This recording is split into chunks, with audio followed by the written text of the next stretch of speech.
L'histoire commence alors que nous rencontrons notre protagoniste nommé Elma, alors qu'il combat plusieurs adversaires. Le premier est une araignée géante contre laquelle Elma lutte, et il dit qu'il ne peut s'empêcher de sentir qu'il a déjà vécu cela auparavant. Un autre aventurier combat également, mais il se bat contre une sorte de golem. Le combat suivant d'Elma montre qu'il manie désormais un bouclier alors qu'il affronte une femme. Elle déclare qu'elle va montrer à Elma ce qu'un maître épéiste peut faire, et elle utilise une attaque spéciale. Elma finit par être repoussée, car tout ce qu'il peut faire, c'est bloquer le barrage de ses attaques. Cette fille est incroyablement dangereuse, et Elma doit tout faire pour rester en vie. La fille le manque de peu en lui tranchant le visage, et leur combat fait rage. Le combat suivant montre notre héros combattant un démon, et un autre aventurier se joint à lui. Ils s'associent pour finalement détruire la bête. Un regard sur le passé montre Elma courant pour lire un livre. Il explique que, pour une raison quelconque, chaque fois qu'il apprend ou voit quelque chose de nouveau, il a toujours l'impression de savoir déjà ce que c'est. Chaque nouvelle chose qu'il rencontre lui donne la sensation de l'avoir déjà vu auparavant. Quelques années plus tard, nous voyons qu'Elma se prépare à participer à un rituel très important. Il doit le faire parce qu'il est l'héritier de la famille Edva, et cela s'appelle le rituel des bénédictions divines. Comme toujours, Elma ressent à nouveau cette étrange sensation de déjà-vu. Son père lui dit de ne pas s'inquiéter pour le rituel parce qu'il est son fils. Il dit qu'il est sûr qu'Elma est destinée à de grandes choses, et le rituel commence. Le prêtre utilise un sort sur Elma et lui accorde la bénédiction divine d'une classe. Alors que le sort s'active et choisit sa classe, Elma est plus sûre que jamais de reconnaître ce qui se passe. C'est à ce moment qu'il réalise qu'il a eu une vie avant de naître dans ce monde. Il se souvient enfin qu'avant de venir ici, il jouait de manière obsessive à un jeu VR en ligne appelé Magic World. Ce monde dans lequel il vit maintenant est exactement comme le jeu, et il comprend enfin ce qui se passe. C'est difficile à croire pour lui, mais il ne fait aucun doute qu'il a été réincarné. Avec tout ce qu'il sait sur le jeu, Elma est sûre que le bonheur et le succès lui sont garantis dans sa nouvelle vie. Cela étant, Elma espère obtenir sa classe préférée. C'est la classe surpuissante qui est réputée être la plus forte du jeu. Il imagine ce que serait le fait d'avoir cette classe surpuissante, et le sort est bientôt terminé. Elma est impatient de voir quelle classe il a reçue, alors il fait apparaître son écran de statut. Il ne pourrait être plus heureux en voyant qu'il a reçu la classe surpuissante qu'il espérait. C'est la classe appelée Chevalier Lourd, et il l'annonce avec enthousiasme à son père. Malheureusement, Elma remarque que son père est contrarié, et il se demande ce qui ne va pas. Son père est horrifié, et il refuse de croire qu'il a bien entendu Elma. Bien qu'Elma ait dit sa classe très clairement, son père voulait désespérément qu'il dise que sa classe est maître épéiste. Elma peut voir que son père est furieux, et il réalise ce qui se passe. Le problème, c'est qu'il a confondu ses souvenirs de son passé et de son présent. Dans ce monde, ce sont les classes simples à comprendre et puissantes qui sont célébrées. Les classes techniques, plus complexes à comprendre et qui mettent du temps à s'épanouir, sont considérées comme vraiment mauvaises. L'analyse et les tests actuels de ce monde sur les classes sont en retard, ils ne savent donc pas à quel point la classe Chevalier Lourd est réellement incroyable. Le père d'Elma est tellement incrédule qu'il exige de voir par lui-même. Il regarde l'écran de statut d'Elma et confirme son pire cauchemar. Elma est vraiment un Chevalier Lourd, et c'est une honte absolue. Il dit que la classe est inutile parce qu'Elma a de faibles statistiques dans tous les domaines et aucune compétence d'attaque convenable. Il n'y a rien de bon du tout, donc il est sûr que c'est une classe défectueuse. Elma dit à son père de se calmer, et il essaie d'expliquer que la classe Chevalier Lourd a les plus grands PV et la plus grande défense. Malheureusement, son père ne se soucie pas de cela, et il frappe Elma au visage. Tout le monde regarde avec horreur, et le père d'Elma dit qu'il est content que cela soit arrivé ici. Le nom de leur famille aurait été ruiné s'ils avaient été publiquement humiliés à cause d'Elma. Juste à ce moment, une femme entre dans le bâtiment. La foule chuchote à son sujet parce qu'elle est la fille d'une famille cadette. Son nom est Malice, et elle dit qu'elle aussi doit subir le rituel des bénédictions divines. Elma la connaît et explique qu'ils ont joué ensemble quelques fois quand ils étaient enfants. Cependant, en raison de son statut, ils ne se sont presque pas parlé au cours des 5 dernières années. La foule est contrariée par son interruption, et certains disent même qu'elle devrait connaître sa place. Le père d'Elma fait taire la foule, car il a décidé de la laisser passer le rituel. Les tensions montent rapidement, et Elma a un mauvais pressentiment sur ce qui va se passer. Le prêtre commence le rituel et utilise le même sort sur Malice que celui qu'il a utilisé sur Elma. Lorsque le sort est terminé, Malice vérifie son écran de statut et voit qu'on lui a attribué la classe appelée maître épéiste. La foule l'entend le dire, et ils sont tous sous le choc. Le père d'Elma est complètement silencieux, car c'est la classe qu'il voulait qu'Elma ait. Malice s'excuse moqueusement auprès d'Elma, car il semble qu'elle ait pris toutes ses compétences. Elma est horrifiée, car il semble que son mauvais pressentiment se soit réalisé, une fille d'une famille cadette acquérant la classe maître épéiste pourrait aggraver l'humeur déjà exécrable de son père. À la surprise d'Elma, son père est en réalité ravi. Il félicite Malice et dit qu'elle est un véritable membre de la famille. Il déclare qu'à partir d'aujourd'hui, elle sera sa fille, et qu'elle sera la véritable héritière de son trône. Elma est choquée d'entendre cela, et la foule n'arrive pas à croire qu'il ait nommé une fille d'une famille cadette son héritière. Malice a toujours pensé que ce serait Elma, mais elle est d'accord qu'il ne pourrait pas supporter ce fardeau. Le père d'Elma traite Elma de déception, et il lui dit de partir. Un chevalier lourd est une tache sur la réputation de leur famille, alors il déclare qu'Elma n'est plus son fils. Il exige à nouveau qu'Elma quitte le manoir pour toujours, et toute la foule quitte le côté d'Elma. Elma est tout seul, mais il est sûr que son père ne pense pas ce qu'il dit. Il essaie d'expliquer que Chevalier Lourd est en réalité une classe très puissante, et il promet d'apporter de l'honneur à leur famille. Son père le fait taire, cependant, et lui dit de ne plus jamais se montrer ici. Il avertit également Elma de ne plus jamais utiliser le nom de famille, sinon il lui fera trancher la tête. Elma est incrédule, et Malice ne peut cacher à quel point elle apprécie la situation. Le père d'Elma quitte la pièce, et Elma n'a d'autre choix que de partir aussi. Il parle une dernière fois au serviteur de la famille, et il n'arrive toujours pas à croire que son père ne l'ait pas écouté. Le serviteur lui donne de l'argent et s'excuse de ne pas pouvoir l'aider. Elma est chassée du manoir, mais l'expression sur son visage montre clairement qu'il est plus déterminé que jamais à prouver que tout le monde a tort. Alors qu'il s'en va, nous voyons que Malice l'observe avec un sourire aux lèvres. Un peu plus tard, nous voyons à quel point la ville est animée. Un homme nommé Seigneur Till dit à un public qu'il prévoit bientôt de passer une quête de promotion. Il explique qu'il a une certaine influence auprès des examinateurs, donc cela devrait être un jeu d'enfant. À proximité, une fille nommée Lucie dit qu'aujourd'hui est le grand jour. Elle promet de faire de son mieux, mais un homme de son groupe lui dit simplement de ne pas gêner. Il trouve son comportement étrange, et il souhaite juste qu'elle puisse au moins chasser normalement. À proximité, Elma arrive à l'auberge où il va séjourner. Il traite son père d'ordure pour lui avoir causé tant de problèmes. Il a perdu sa maison, sa famille et toute sa vie. Cependant, ce qu'il possède encore, c'est la classe Chevalier Lourd, qui est la plus forte de toutes. C'est une classe surpuissante, mais personne d'autre que lui ne le sait. Elma réfléchit ensuite à la façon dont ce monde, son histoire, son environnement, et même le nom de la ville ne ressemblent en rien à ce qu'ils étaient dans le jeu. Il y a beaucoup d'inconnus, donc il devra faire quelques recherches. Cependant, la première chose qu'il devra faire est de tester sa classe et ses compétences. Il dit, afficher les statistiques, et son écran de statut apparaît. Il réalise que, si les choses ont changé et que la classe Chevalier Lourd n'est vraiment pas surpuissante, alors il est fichu. Il examine tout et est soulagé de voir que la classe Chevalier Lourd est toujours surpuissante. Elle est exactement la même que dans le jeu, et c'est toujours la meilleure classe. Il regarde les arbres de compétences et explique ce qu'ils sont. Les arbres de compétences permettent à une personne de choisir quel type de compétence elle veut. Elma a actuellement 5 points de compétences restants, ce qui correspond aux points bonus initiaux obtenus lors de l'acquisition d'une classe. À partir de maintenant, il gagnera un point de compétence supplémentaire pour chaque niveau qu'il gagnera. Il dit que la façon dont ces points sont attribués déterminera le destin d'une personne. Elma explique ensuite qu'il existe 2 types de compétences, il y a les compétences fixes déterminées par la classe, et les compétences attribuées aléatoirement lors de la création du personnage. Parmi celles qu'il possède, celle appelée Serment de l'armure lourde est le seul arbre de compétences de classe fixe. Elma explique que les gens l'appelaient le plus faible des arbres de compétences du chevalier lourd. Il peut en réalité être assez puissant, mais il est difficile à utiliser, et beaucoup de ses compétences ont des applications limitées. Quant à l'arbre de compétences amélioration de la défense, Elma dit qu'il est assez utile.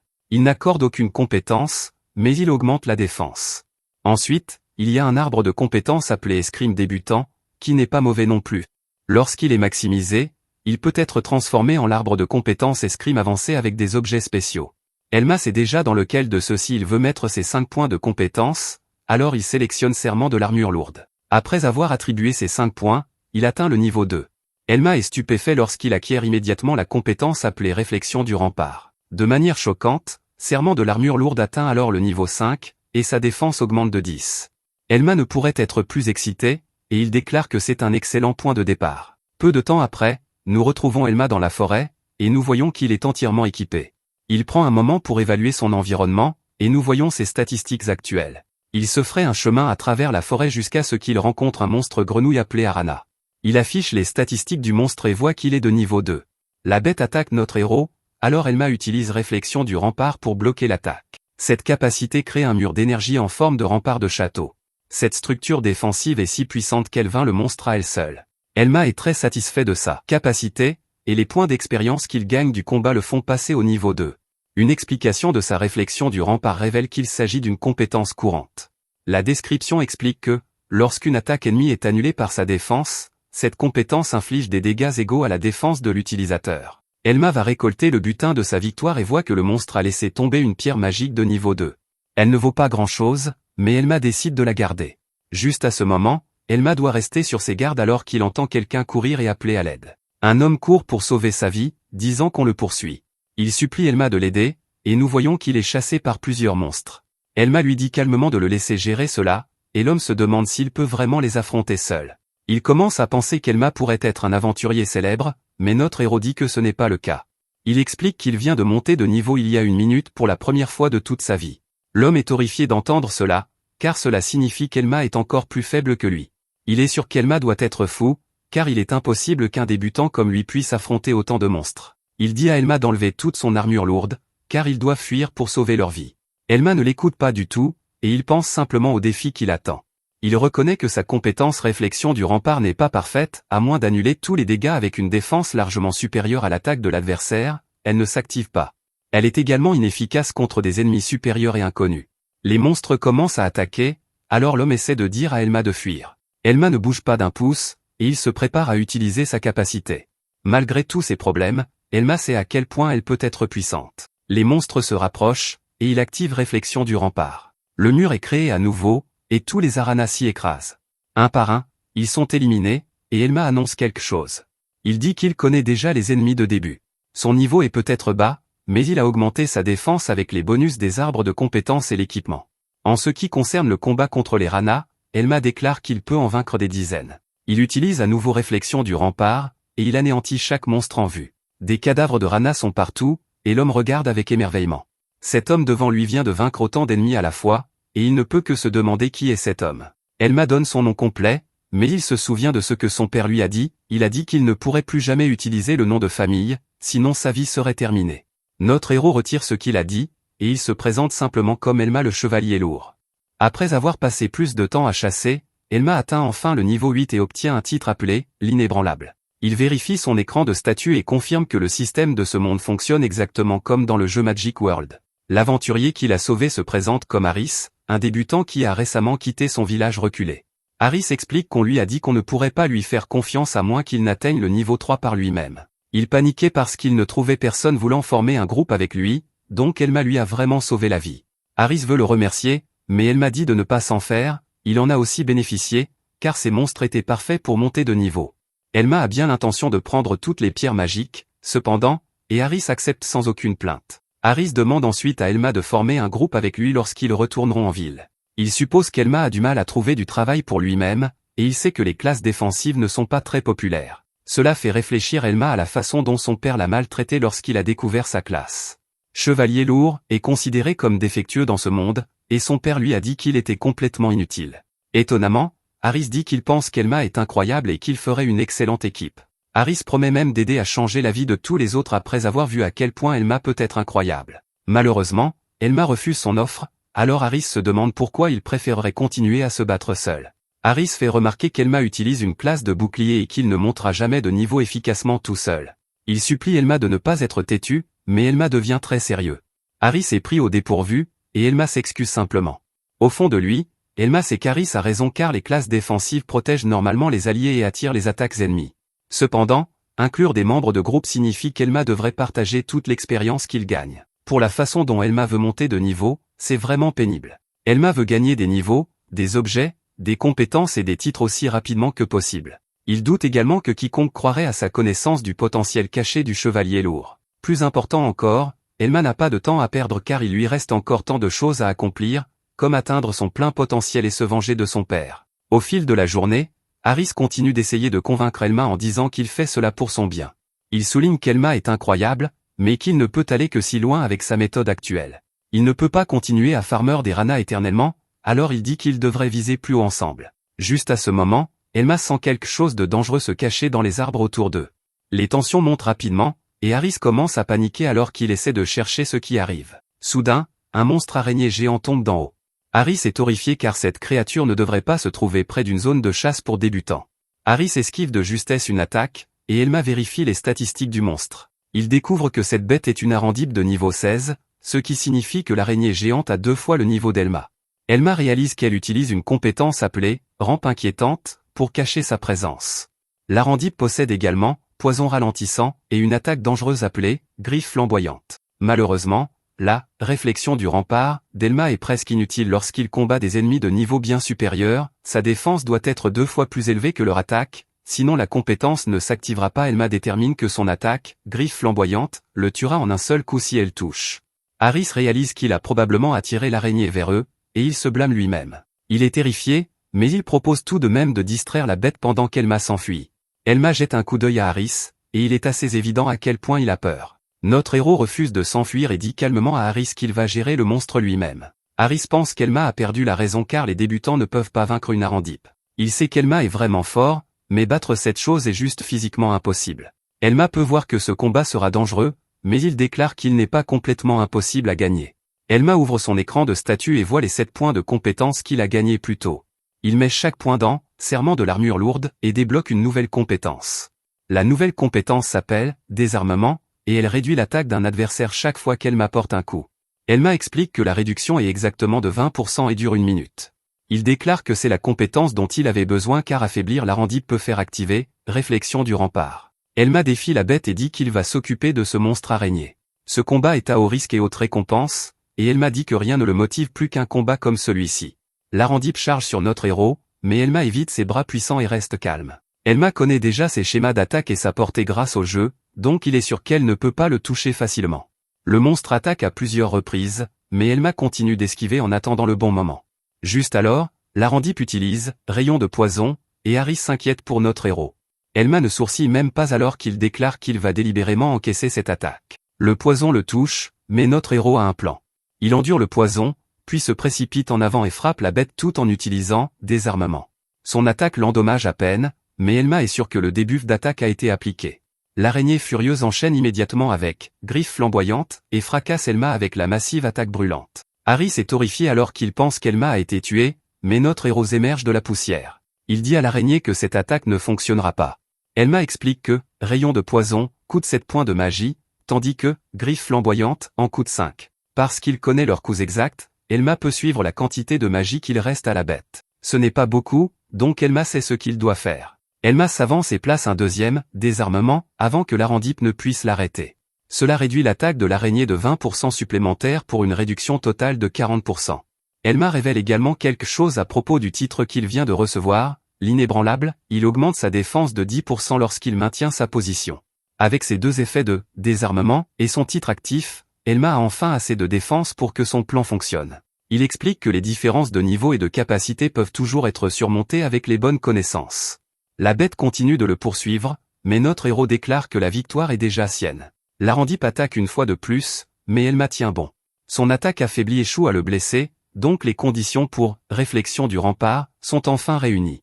Elma active réflexion du rempart, et un mur massif jaillit directement devant l'Arandipe.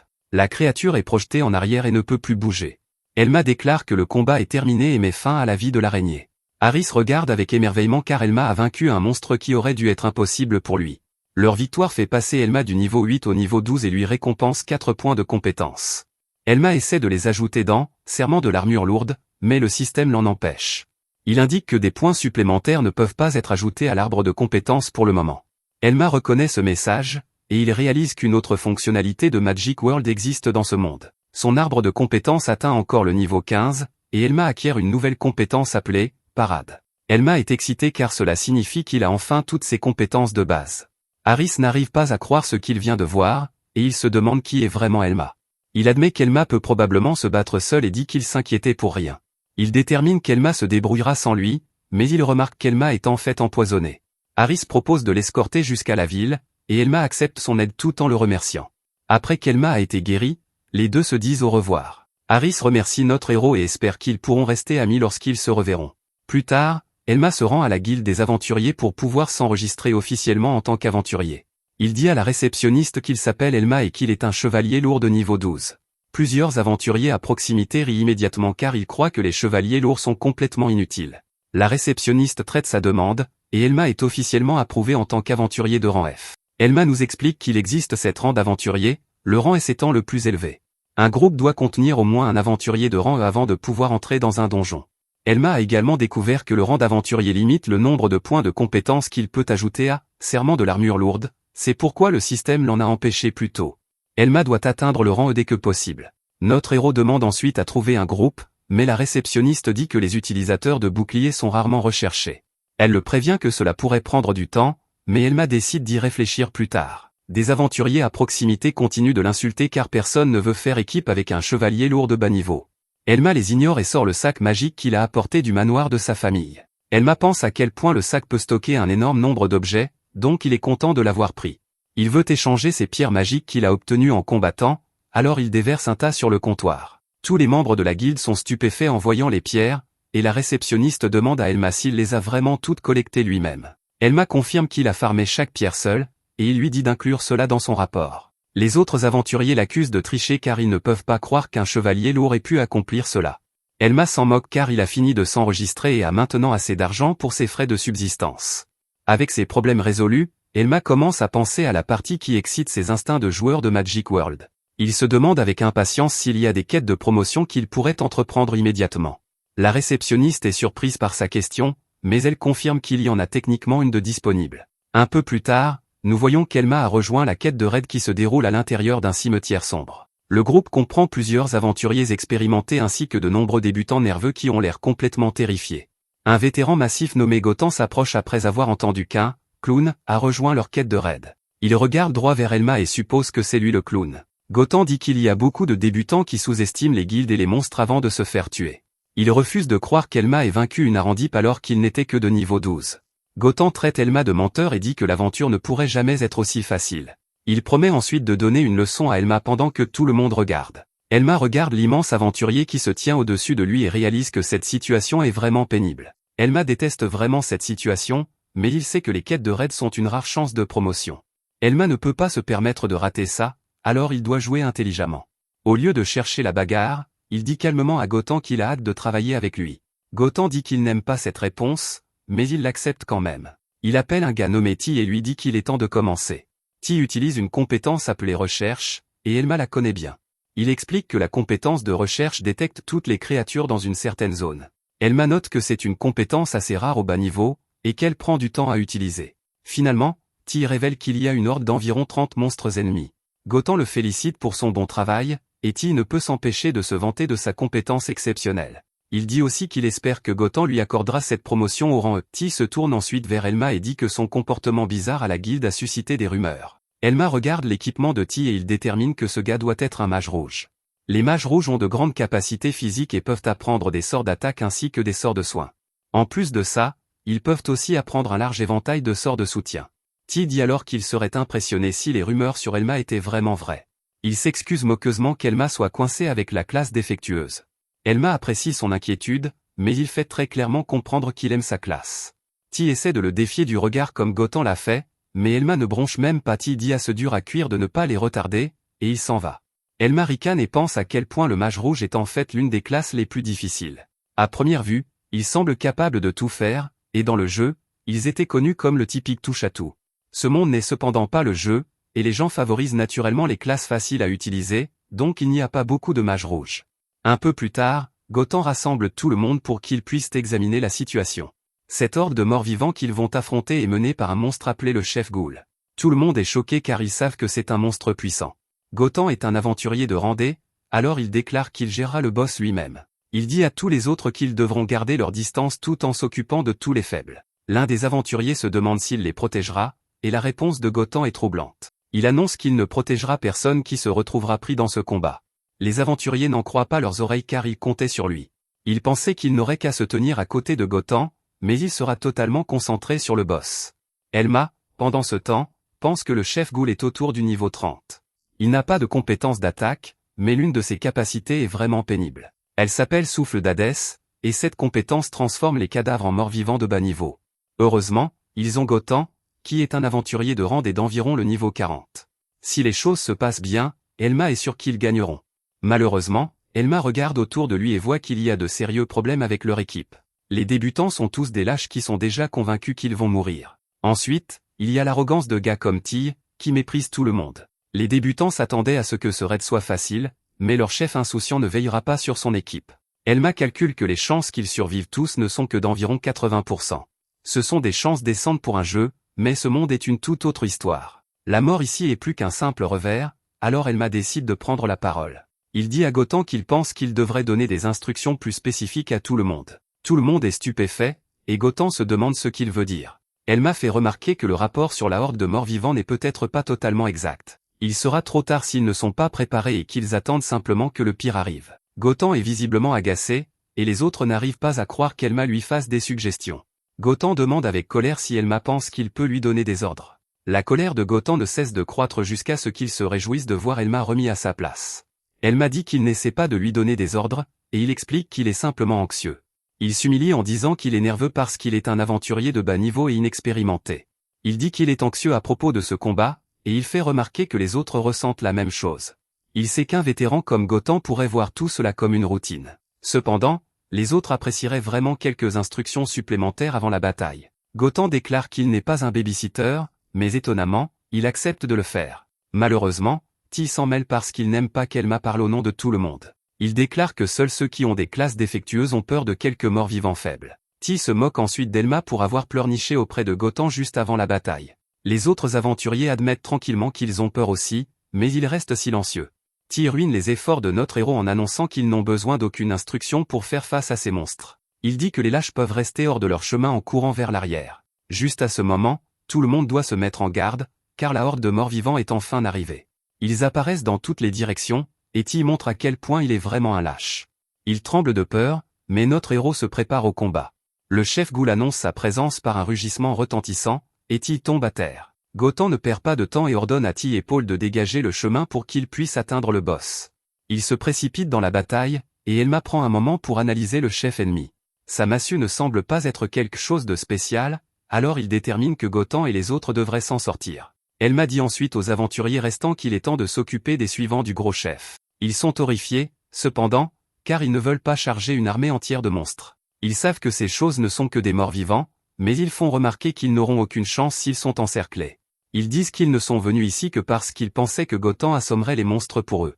Au lieu de cela, ils ne se concentrent que sur le boss, alors ils ne savent pas quoi faire. Elma réalise maintenant pourquoi tous ces gars sont si peu motivés pour se battre. Il est assez clair qu'aucun d'eux n'a jamais eu à faire face à une horde de monstres auparavant. Pour empirer les choses, ils sont confrontés à des morts-vivants d'apparence effrayante, et on ne leur a donné aucune instruction appropriée. Elma comprend pourquoi ils hésitent tous, alors il décide de prendre les choses en main lui-même. Il ordonne à tout le monde de former des équipes de 3 pour qu'ils puissent se couvrir mutuellement. S'ils parviennent à faire cela, les morts-vivants ne pourront pas les vaincre. Les aventuriers acceptent de le faire, mais ils se demandent ce qu'Elma va faire. Elma révèle qu'il sera sur la ligne de front, attirant les morts-vivants vers lui. Cela leur donnera un peu de temps pour se rallier. Les autres font remarquer que c'est beaucoup trop risqué pour lui de faire ça tout seul. Les chevaliers lourds sont vraiment lents, et il ne pourra pas se soigner assez vite. Juste à ce moment, un mort-vivant essaie d'attaquer l'aventurier, mais Elma le dévie instantanément avec sa compétence parade. Cette compétence utilise une épée ou un bouclier pour dévier les attaques ennemies et créer des ouvertures. Elma part plusieurs autres attaques avec facilité, et les aventuriers regardent, émerveillés. Elma utilise ensuite des armements alors qu'il fait rage à travers toute la horde avant d'éliminer tout un groupe de morts-vivants avec réflexion de rempart. Les aventuriers sont stupéfaits car Elma a éliminé tous ces monstres en un clin d'œil. Elma leur dit de ne pas s'inquiéter car attirer des hordes d'ennemis est le travail d'un chevalier lourd. Il dit que si quelque chose d'imprévu se produit, il veut qu'ils le disent aux autres immédiatement. Elma annonce qu'il les aidera aussi, et le groupe n'en croit pas ses yeux. La bataille fait rage, et Elma affronte seule la plupart des morts-vivants. Les aventuriers n'arrivent pas à croire ce qu'ils voient car Elma est censée n'être qu'un chevalier lourd. Vaincre autant de monstres fait passer Elma au niveau 16, et il gagne un autre point de compétence. Elma est très satisfait car Parade fonctionne encore mieux que prévu. Combattre autant d'ennemis à ce niveau est aussi vraiment efficace pour monter de niveau. Il vérifie ses statistiques, et il est ravi de voir que tout augmente régulièrement. Les aventuriers font remarquer qu'Elma a dit qu'il se contenterait d'attirer les monstres. Au lieu de cela, il les fauche pratiquement tous sans aucune aide. Il commence à se demander s'il devrait rester derrière lui pour plus de sécurité. Elma est très fiable, mais maintenant il les effraie encore plus que les morts-vivants. Après un long moment, nous voyons que les aventuriers sont épuisés par tout le combat. Elma se tient devant un tas de monstres, et il annonce qu'ils se sont occupés de la majeure partie de la horde. L'un des aventuriers se demande s'il devrait maintenant aller aider Gotan. Elma explique que le chef Ghoul est d'un niveau bien supérieur au leur. Cela étant, il devrait laisser Gotan s'en occuper lui-même. Pendant ce temps, Gotan est en plein combat féroce contre la bête géante. Il la frappe plusieurs fois, mais la bête grogne simplement contre lui. Gotan devient frustré car le monstre obstiné ne veut toujours pas tomber. Il doit repousser quelques morts-vivants, Alors il ordonne à Ti et Paul d'attirer plus de morts-vivants vers eux. Malheureusement, les deux gars sont trop terrifiés pour même bouger. Gotan les traite de lâches et déclare qu'ils n'obtiendront pas cette promotion s'ils ne font rien. Ils le savent déjà, mais ils refusent de s'approcher davantage du chef Ghoul. Ils ne veulent pas être pris dans le combat, alors ils ne peuvent qu'assister à distance. Juste à ce moment, le chef Ghoul attaque Gotan, alors il prépare une contre-attaque. Il frappe le chef Ghoul avec une puissante attaque appelée Brise-Roche. La bête est vraiment blessée maintenant, et tout le monde est impressionné par Gotan. Elma vérifie les statistiques de la bête et pense à comment ils ont la victoire en poche. Gotan pourrait éliminer les PV restants du chef Ghoul avec juste un coup de plus. Le seul problème est qu'un tas de morts-vivants sont maintenant sur le chemin. Les aventuriers se demandent s'ils devraient attaquer les morts-vivants, mais Elma leur dit d'attendre. Juste à ce moment, le chef Ghoul choque tout le monde en commençant à dévorer tous les morts-vivants à proximité. Il en mange un après l'autre, consommant au moins 10 d'entre eux. Les aventuriers sont horrifiés en voyant la santé du monstre se rétablir. Elma explique que cette chose a une compétence appelée consommation de cadavres. Cette compétence lui permet de récupérer des PV en mangeant des cadavres et des morts-vivants. Nos héros sont pris au dépourvu car normalement, il n'y a qu'une très faible chance pour que les chefs Ghoul aient même cette compétence. Autre chose le dérange, et Elma ne peut s'empêcher d'y penser. La compétence consommation de cadavres ne devrait pas obliger la bête à manger autant de morts-vivants juste pour guérir une fois. Le monstre continue de se goinfrer, et Elma commence à réaliser ce qui se passe vraiment. La vraie raison pour laquelle il mange autant est évidente pour lui, et la bête pousse un rugissement. Malheureusement, l'inconscient Gotan est juste content que tous ces morts-vivants embêtants soient enfin partis. Il se précipite pour affronter à nouveau le boss, mais Elma lui dit désespérément de s'arrêter. Gotan ignore l'avertissement et déclare qu'il réglera ça rapidement. Il s'élance pour le coup de grâce, mais quelque chose d'horrible se produit. Il est obligé de s'arrêter net alors que la bête commence à libérer une énorme quantité d'énergie. Elle crie comme un véritable monstre, et les autres ne savent pas ce qui se passe. Même notre héros est choqué quand elle commence à se transformer. Le chef Ghoul évolue en une créature bien plus terrifiante appelée Tête Folle. Il monte de niveau, passant du niveau 33 au niveau 40 sous les yeux de tous. Il est clairement beaucoup plus dangereux maintenant, et tout le monde regarde avec terreur. Merci d'avoir regardé mon résumé.